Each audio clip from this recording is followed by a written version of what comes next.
Good morning and welcome to another reading of Rumi's poetry in our Soulful Contemplations series. Today we're going to read from a poem by Rumi called Unfold Your Own Myth. Let me read that again. Unfold your own myth. Rumi's amazing, and for those of you that have just read little snippets of his poetry, this is what most people seem to be familiar with, is little excerpts, little one line here or a little short verse there. This is an opportunity to really dive deep into the spiritual wisdom of Rumi's poetry. And that's really what we're doing here, is exploring the spiritual wisdom in this incredible seeker's words. There are so many layers in what Rumi is talking about that I think all of us who are on the spiritual path can benefit immensely from what he's saying. So be with me, and we'll unpack this beautiful poem here. Rumi starts off by saying, "Who gets up early to discover the moment light begins?" Who gets up early to discover the moment the light begins? I know a lot of people who get up early, but they do so because that's their way to be more productive. That's the way to get more done. But Rumi is a poet. Rumi is not looking at that. He is looking at the depth of life. He's not looking at the surface of life. He's not looking at how to achieve things and how to be able to manifest things. He is looking at how to live life, how to live life deeply, how to inhale life, how to drink life, how to savor life. And it's an art that we have never been taught. We've been taught the art of how to make things happen, and we're really good at it.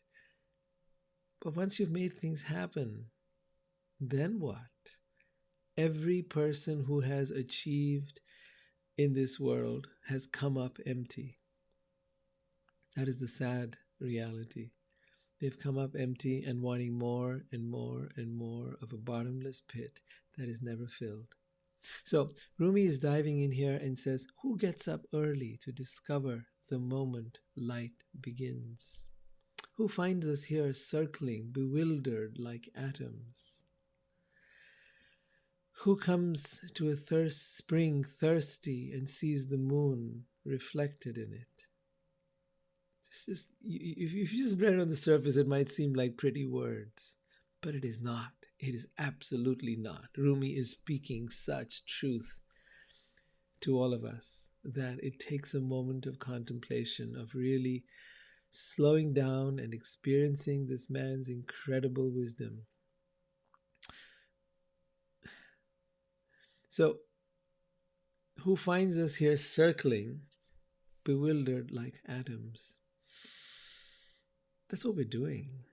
All our life, we're circling like vultures, trying to find some dead remains, circling like atoms, constantly moving, doing. But ultimately, it's just a game of survival, and nobody survives.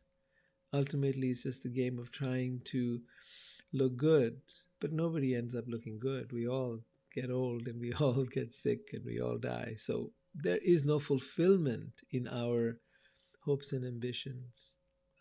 Who comes to a spring thirsty but sees the moon reflected in it? Who is that person? Rumi says, I'm looking for this person. Who is this person? Who comes to the spring thirsty, but instead of fulfilling his thirst, sees the moon in there, sees the beauty of that moon, and forgets about his thirst. There is something here. Who is that person who forgets about just fulfilling their needs, trying to fill the vacuum of their emptiness, trying to satisfy the cravings of the body and the mind, who comes into the place of spirit and is suddenly transported into another world, that none of this matters anymore. You see, that's the beauty of the world of spirit, is that it transports you beyond time, beyond place, beyond situations, beyond everything and anything.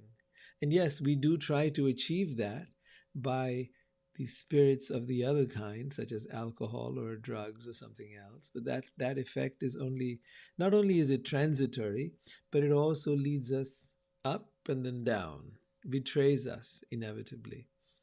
Um, Betrays us because it then makes us addicted to something that in turn actually harms us.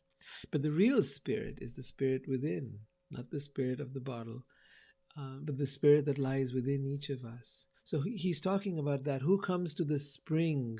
You came to the spring thirsty, right? You came to spirituality thirsty, wanting something. And a lot of people stay at the level of their thirst. They don't go beyond it.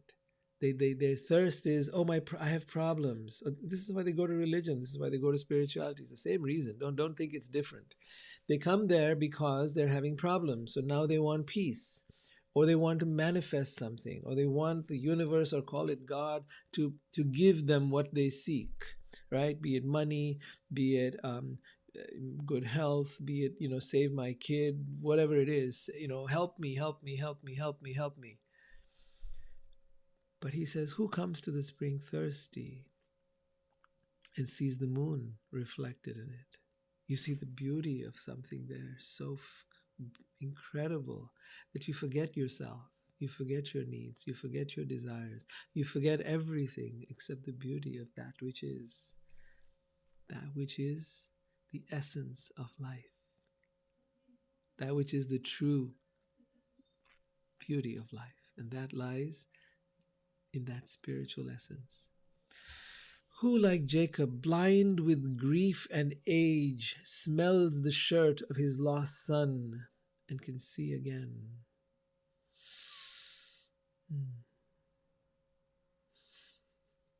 The paradox here.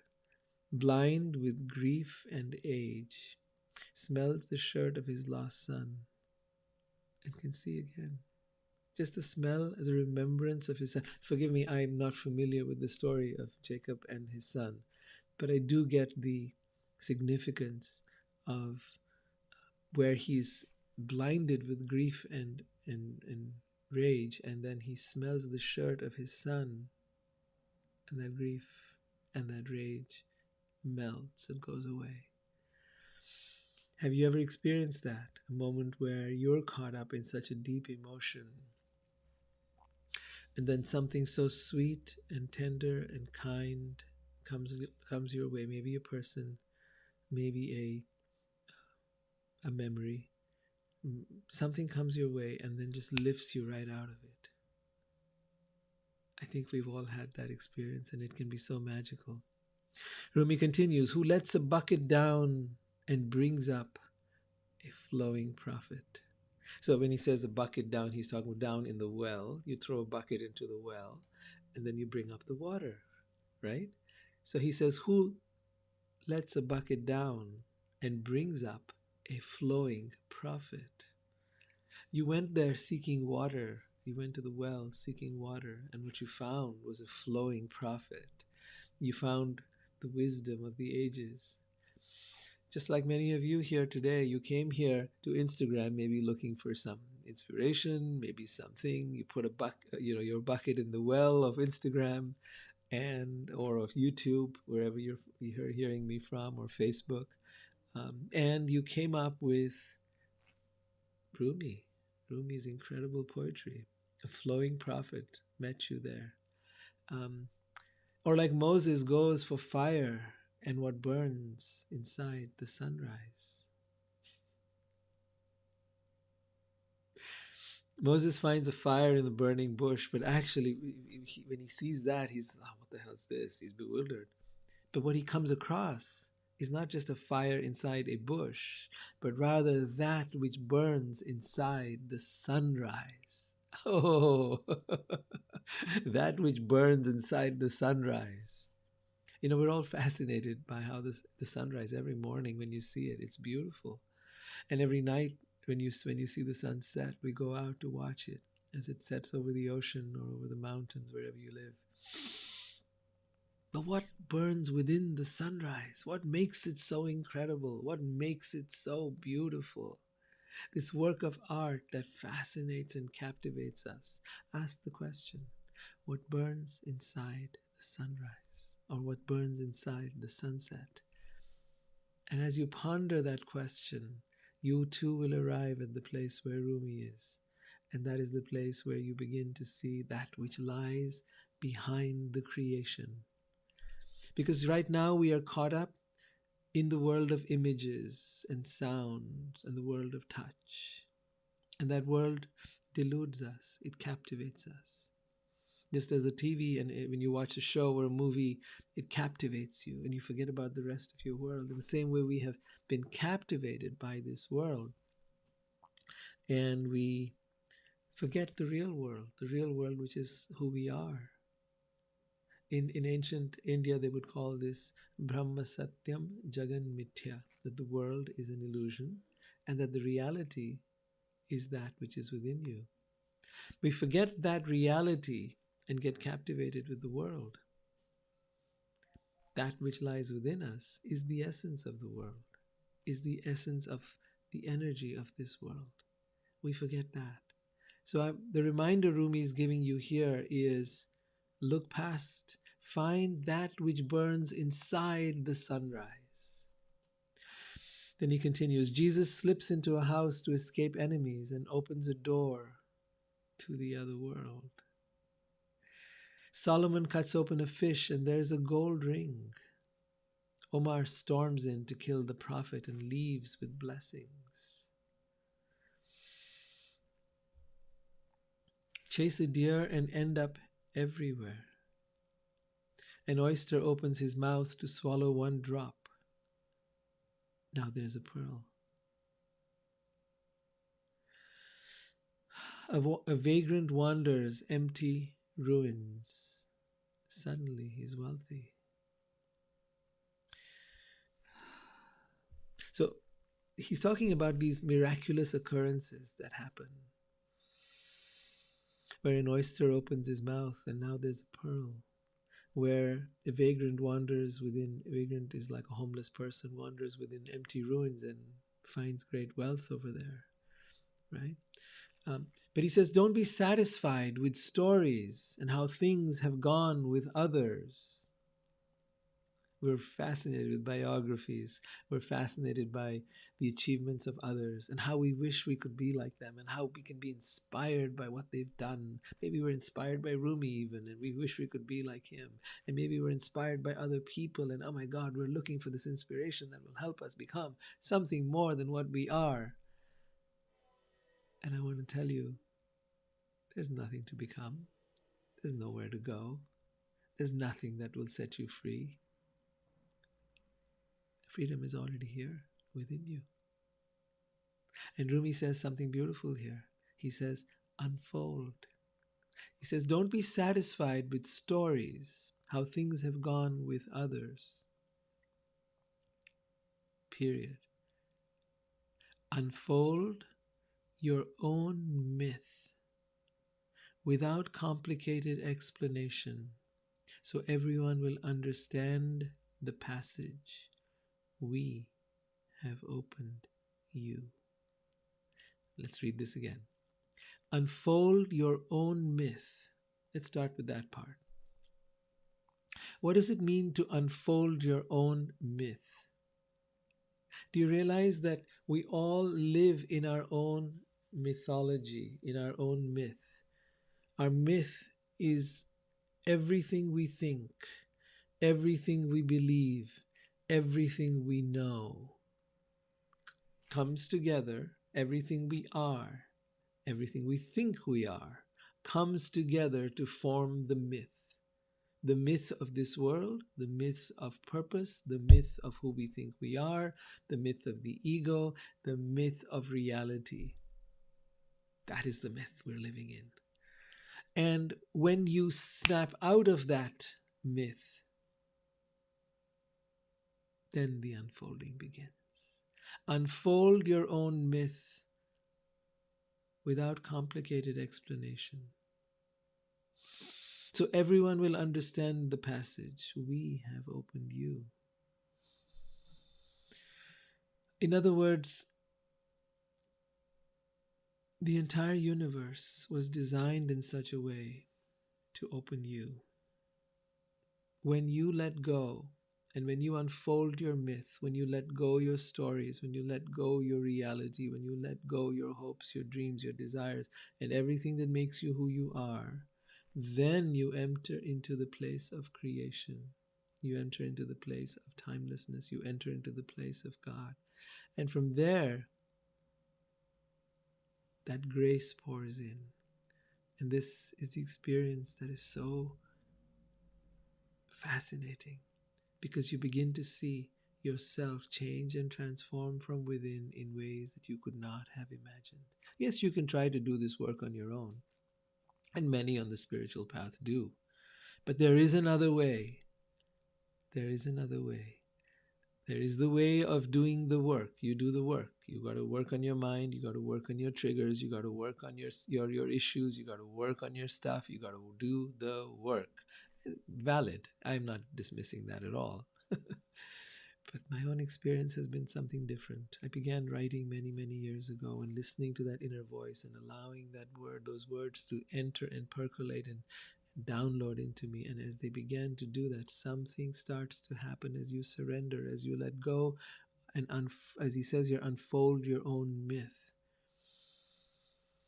What starts to happen is that as you dismantle the egoic self, that which you think you are, as you dismantle the identity, as you dismantle the knowing, right, all that you know, as you dismantle it and you allow for grace, for the divine to enter into you, you start being shaped from within.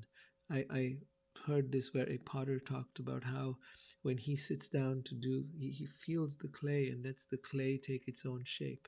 And much the same way, you begin to take the shape in which the universe or God wants to shape you. So in other words, things start to happen within you that you could not imagine. Changes, evolution, growth, all the things that you seek, you desire, start to happen quite miraculously within you. There is nothing you have to do. Rumi continues, start walking toward Shams. Shams is his teacher, his master, his guru, his friend. Your legs will get heavy and tired.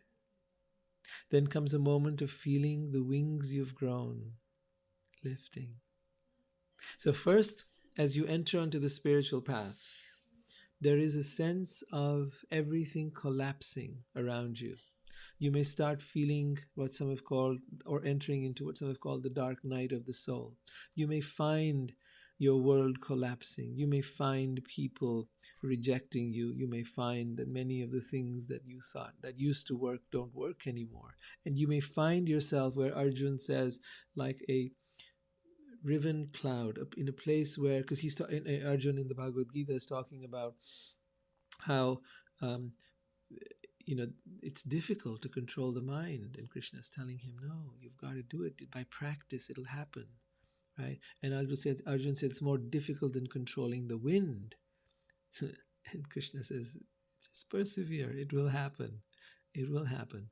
But what needs to what he says is, it's like this between a rock and a hard place kind of feeling. You're in the world, but not out of the world yet.